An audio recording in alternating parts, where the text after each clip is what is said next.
Olá, estamos aqui numa parceria, uma collab do Positivamente o Espiritualmente, com esse evento que é o primeiro congresso internacional do legado cristão. E uma das palestrantes foi a Irene Squilacci, que está aqui conosco.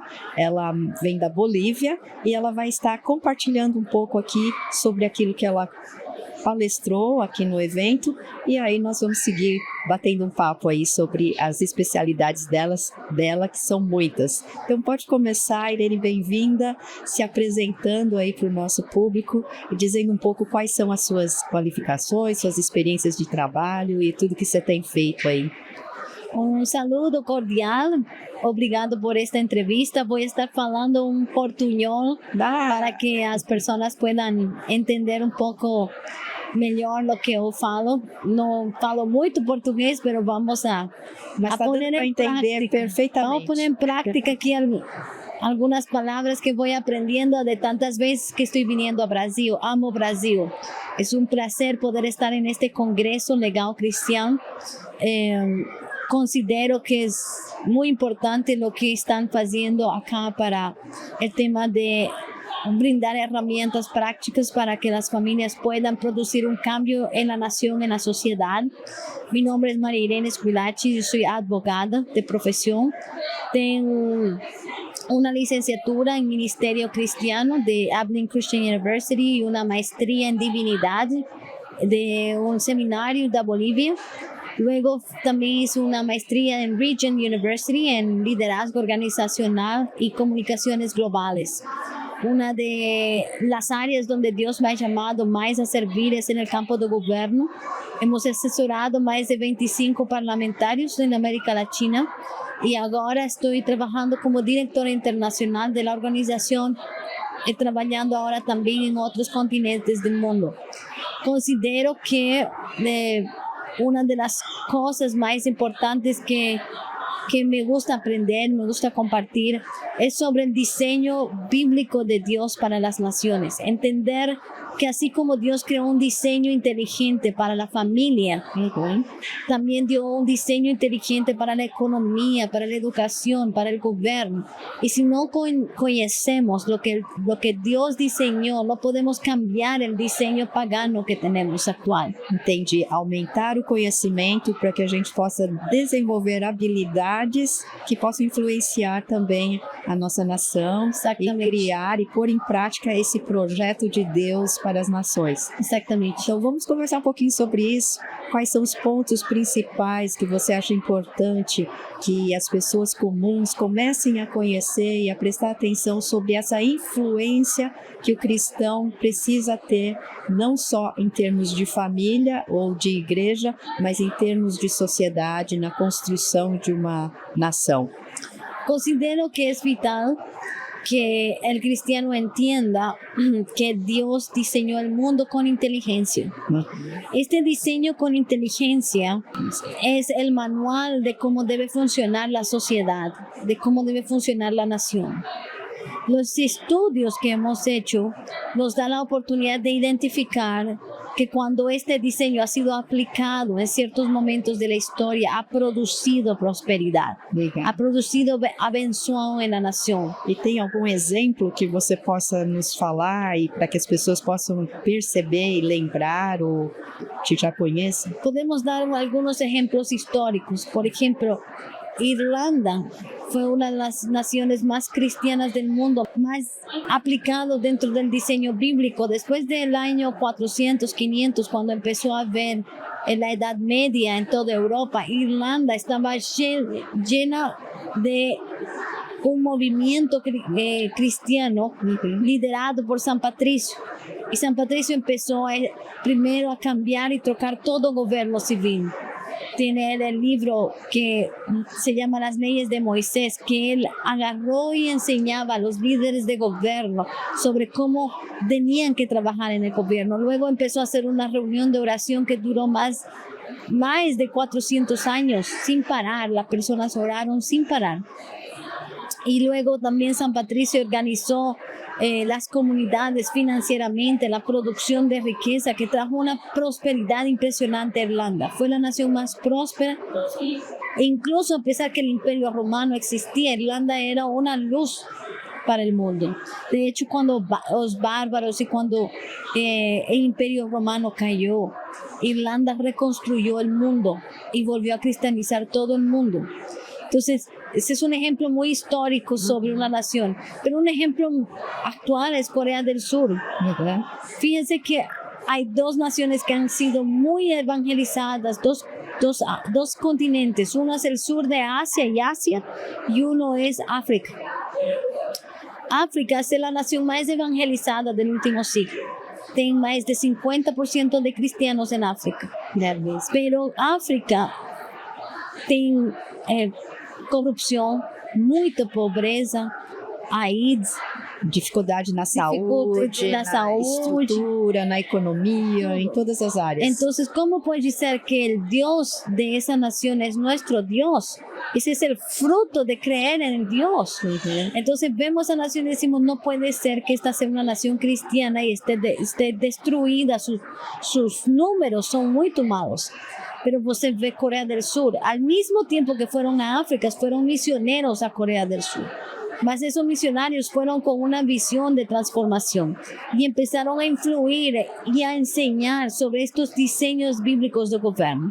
Hoy día Corea del Sur pasó de ser una de las 5 naciones más pobres del mundo a pasar a ser una de las 5 naciones más ricas del mundo en menos de 50 años.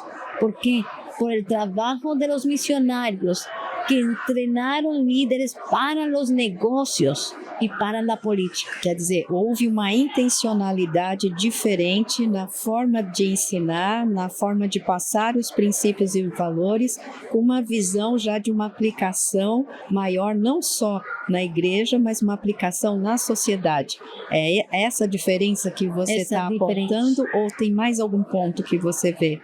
Eu creo que una es la educación, pero la educación con conocimiento sobre el modelo bíblico de estos temas.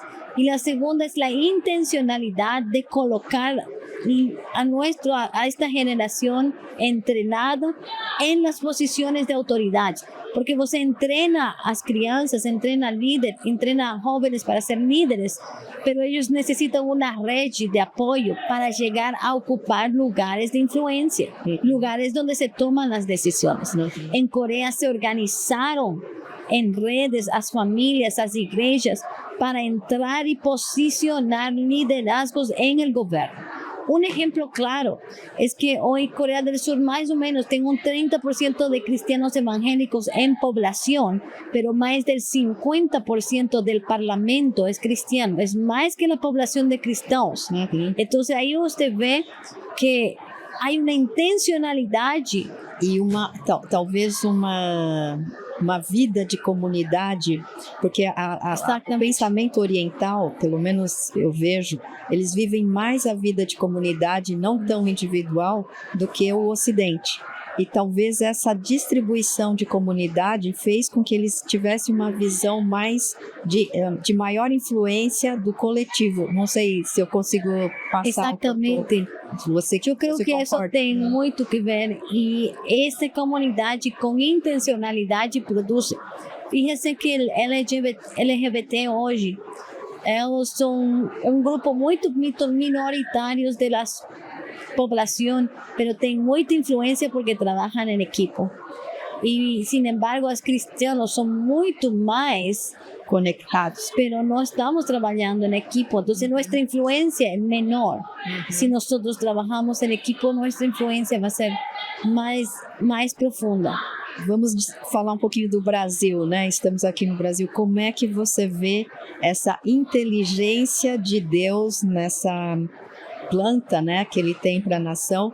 O que o Brasil está como igreja, como que o Brasil está nessa visão? Yo creo que Brasil es una de las naciones más importantes del mundo en la agenda de Dios hoy, por varios motivos muy claros. Primero, Brasil es el segundo país con más misionarios en el mundo. El primer país que ha enviado más misioneros en el mundo hoy es Corea del Sur. Y el segundo país con más misionarios en el mundo es Brasil. É mesmo. Entonces, Brasil hoy día está recristianizando el mundo, porque el Occidente dejó de ser cristiano. Hoy, hace un siglo, el mundo era cristiano. Uhum. El mundo era principalmente cristiano, tanto en Norteamérica, Sudamérica, Europa. Pero en un siglo, en un século, Uhum. esta generación de estos siglos recibió un mundo cristiano y devolvió un mundo postmoderno. O sea, perdió la cultura. Uhum. Pero ahora es Brasil, Corea del Sur, Sudamérica, África, donde está la fuerza del cristianismo. Principalmente en Brasil y en Corea del Sur son las dos naciones más estratégicas en el mundo. Entonces, si Brasil envía misioneros como enviaron a África, esos misioneros no van a producir transformación en esas naciones. Pero si envían misionarios con una visión como fueron los que fueron a Corea, las naciones serán trocadas, serán transformadas por el conocimiento y la práctica de estos misionarios en el mundo. E quem foram esses missionários que foram à Coreia? Estos misionarios que fueron a Corea fueron primeramente Clark, fue uno de ellos, y él llegó para no solamente formar iglesias, sino él también fue con una visión de educar, de reconstruir la educación de Corea. Uhum. Entonces, si la iglesia no se involucra en educación, primero no va a producir cambios. Eu acredito que esse é um momento muito importante para o Brasil entender que talvez o momento da igreja para influenciar mais a educação. Eu estou trabalhando na educação e algo que o Senhor colocou no meu coração é ajudar a resgatar o poder de escolha das crianças, o livre-arbítrio, Totalmente. para que eles possam tomar decisões importantes e até a principal, uma decisão por Deus, pelos princípios de Deus, e não simplesmente ser reativos aos estímulos que acontecem e olhar só para fora e o problema é as circunstâncias, é a situação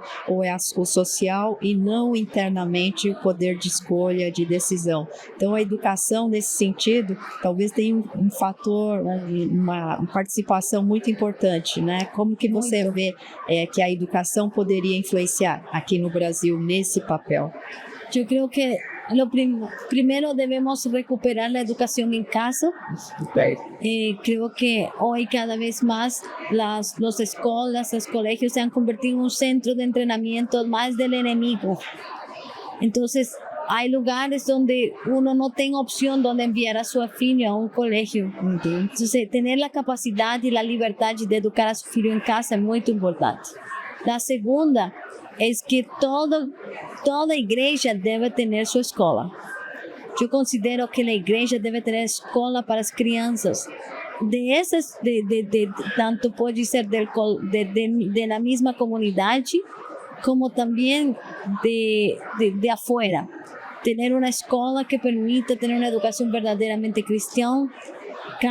Si cada iglesia tiene una escuela que faz y que pueda transmitir una visión verdaderamente cristiana, pero que tenga cosmovisión bíblica, porque sí, a veces pensamos que una escuela cristiana es solamente una escuela que tiene un momento de capilla o solamente un colegio, un profesores cristianos, mas si el contenido, la metodología, la filosofía, el currículum no es cristiano, no va a producir en la mente y en el corazón la capacidad de esa persona de ser un agente de cambio. No va a ser.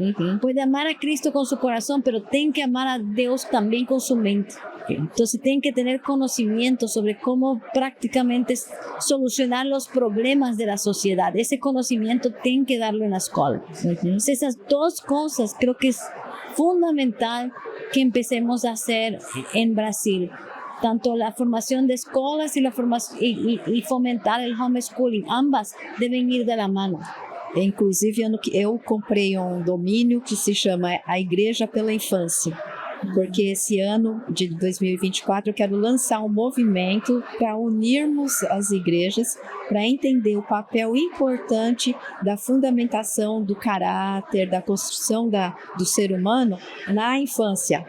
E principalmente voltado para a educação infantil também, porque a educação infantil fica às vezes muito jogada para brincar, para distrair, só para estar ali passando o tempo, mas nós queremos entender que é um período super importante para estruturar a formação do caráter da criança, e cada igreja tivesse pelo menos a educação infantil, ela já estruturaria aquelas crianças de uma maneira diferente. Exatamente. E depois as crianças até poderiam ir para outras escolas, mas elas já resgataram o poder de escolha, poder de pensar e fazer escolhas inteligentes. Exactamente. Considero que algo que no debemos pasar por alto es la adopción. La adopción ha sido siempre parte de la vida piadosa de una familia cristiana, el tener la oportunidad de adoptar niños, ¿no? Por ejemplo, ¿cómo fue que el cristianismo transformó el Imperio Romano? No fue por el evangelismo, fue por la adopción de las crianzas. É mesmo? Porque los romanos botaban a los niños, o sea, tiraban a los niños a la rúa. Tiraba con, si era mujer y no quería mujer, tiraba. Si tenía algún problema, alguna discapacidad, tiraba. Descartável. Entonces, muchas crianças en la calle, en la rúa, y los cristianos fueron y recogieron y llevaron a sus hogares. Además, ellos tenían la misión de multiplicar, entonces tenían más de 4 hijos. Entonces, el romano tenía 1 o 2. Y luego tenían los demás, tiraba a la rúa. Los cristianos recogían eso, más tenían 4 hijos. Entonces, en un século, la población cristiana era más, no por evangelismo, sino por el cuidado de las crianças. Dentro de casa. Dentro de casa. Dando amor, educando e passando valores. Hay un movimiento que yo hablo mucho sobre este tema de las crianças, que es una nación sin huérfanos, una nación sin huérfanos. Órfãos. Sí, ¿por qué? Porque tenemos la misma, normalmente la estadística, esto puede variar en ciudad y país, pero el promedio de cantidad de iglesias evangélicas en América Latina es casi igual que la cantidad de huérfanos. Entonces, ¿qué pasa? Si acá en Sao Paulo, doy un ejemplo, hay, no sé, 500,000 iglesias, posiblemente hay 500,000 huérfanos. Yo estoy hablando de familias cristianas. Si una iglesia adopta un filho, un niño, claro que puede estar bajo el cuidado de alguna familia dentro de la iglesia, pero si la iglesia como comunidad decide aportar y dar el soporte para que una familia adopte en esa iglesia y así faciéramos eso en toda la nación, no quedaría huérfanos. Pero cuando el LGBT quiere adoptar, todos salimos a la rúa a decir, no pueden adoptar, pero ¿por qué nosotros no estamos adoptando? No deberían tener niños para poder adoptar, disponibles. No deberían tener niños porque nosotros ya adoptamos primero. Entonces esa política tiene que volver a la iglesia a los rudimentos básicos, principales de lo que es una vida piadosa cristiana, empezando por educação e o cuidado dos órfãos e das viúvas, né? Amém. Está na base do verdadeiro cristianismo. Olha, muito interessante essa visão. Eu acho que a gente poderia falar um pouco agora sobre passos, além da igreja voltar à educação homeschooling, a igreja ter uma educação. Que aspectos que você acha importante estar na mente dos pastores para que eles possam contribuir? Seria ensinar como foi ensinado os missionários, ensinar os coreanos a irem, porque a igreja às vezes está muito voltada para dentro, para si, para que as pessoas sirvam dentro da igreja, para que as pessoas façam aquilo pela igreja e não que elas sirvam à sociedade. Não sei, como é que você vê esse aspecto? Quando a igreja na história tuvo uma vocação missional, a igreja cresceu. Quando a igreja na história tuvo uma estratégia atracional, Atraindo só para dentro. Disminuiu.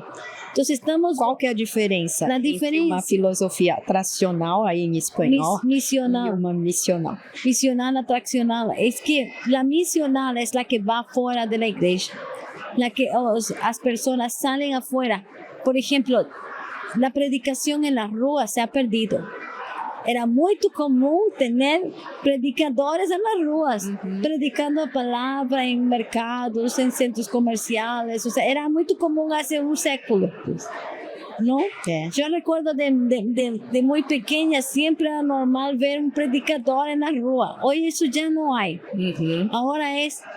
vamos a tener as redes sociais, né? Ahora vamos a tener un edificio muy grande, vamos a hacer un evento y vamos a tratar de atraer. O sea, en vez de llevar a Dios a donde las personas están en su vida diaria y en su realidad, decimos que Dios solo puede estar con ellos si ven a la iglesia. Dios solo puede sanar si ven a la iglesia. Dios solo puede hacer el milagro si usted ven a la iglesia. En vez de llevar a Dios afuera de la iglesia, queremos que las personas vengan adentro de la iglesia para encontrar a Dios. Entonces, ¿qué pasa? Cuando volvemos a ese modelo es un modelo parecido a lo que se hizo en la Edad Media, construir las catedrales, construir estos megatemplos, ¿cierto? Y la iglesia, por ejemplo, en el primer siglo, el primer século, cuando los primeros cristianos salieron al mundo y lograron conquistar el 50% del Imperio Romano, ¿cuántas iglesias creen usted que ellos construyeron?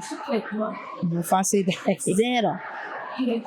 No tenían iglesias como templos donde congregarse, eran las casas.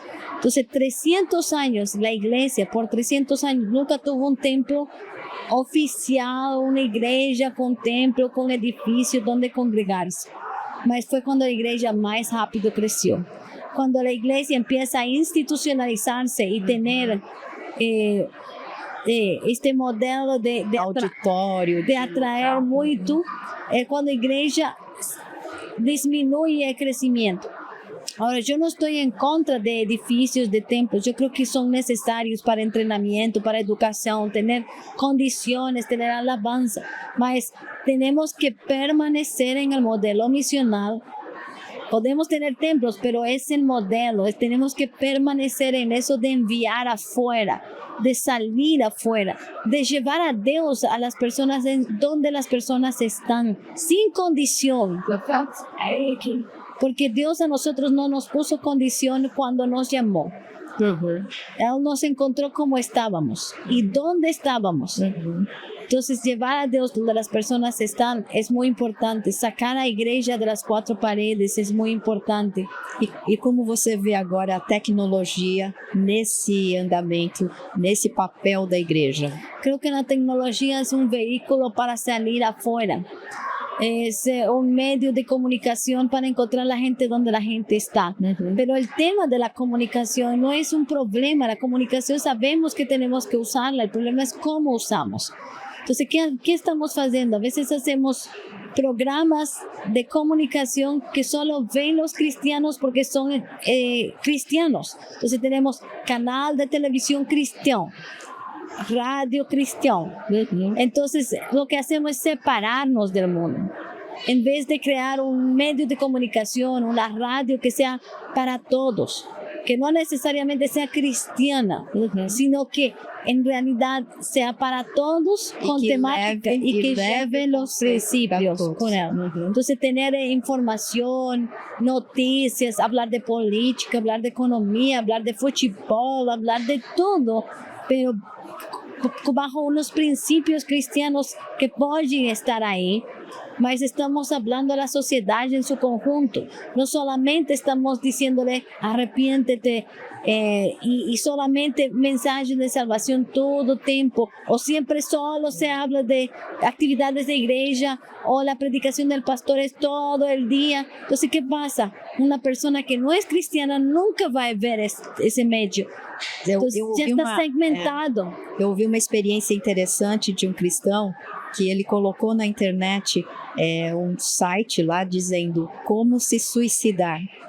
E teve mais de 1 bilhão de acessos. E através desses acessos, ele aconselhava as pessoas, conversava com as pessoas, dava acolhimento, e ele começou com essa pergunta: como se suicidar? Teve mais de 1 bilhão de acessos. Uau, não conhecia, interessante. Usar, né, a estratégia, a criatividade para atrair as pessoas, às vezes estão lá sofrendo, querendo se suicidar e vão chegar a um cristão, a um site cristão através dessa pergunta. Tremendo. Então hoje é um mecanismo, a tecnologia é uma ferramenta que pode ser muito utilizada para isso, não é? Nós temos muito ainda que galgar e que aprender. Eu queria que você deixasse aí uma última mensagem, né, para o público sobre aquilo que está mais pulsando no seu coração de motivação, de propósito, e a gente encerrasse essa nossa conversa, que foi muito interessante, e espero que muitos possam desfrutar desse bate-papo. Bueno, el mensaje para esta generación es que sean valientes, que tengan coraje, porque hoy lamentablemente nuestra próxima generación está entrando a un mundo postmoderno, a un mundo que está constantemente atacando, agrediendo a las personas de fe. Vivimos en un mundo que está siendo agresivo con la verdad de Dios. Entonces toca resistir, toca ser valiente para hablar la verdad de Dios y para compartir de su fe. Y sobre todo, no tener miedo de avanzar a lugares donde quizás por muchos años la iglesia dijo no vaya ahí porque es malo. Como por ejemplo la política, no tienen que entrar en la política porque la política no es de Dios, ahí no es un lugar para los cristianos.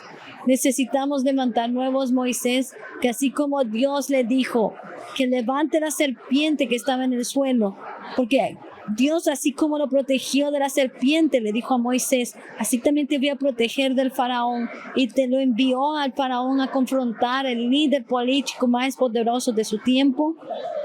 Así también Dios está enviando a esta nueva generación a confrontar a los líderes de influencia más poderosos de nuestro tiempo, en los medios, en la política, en la economía.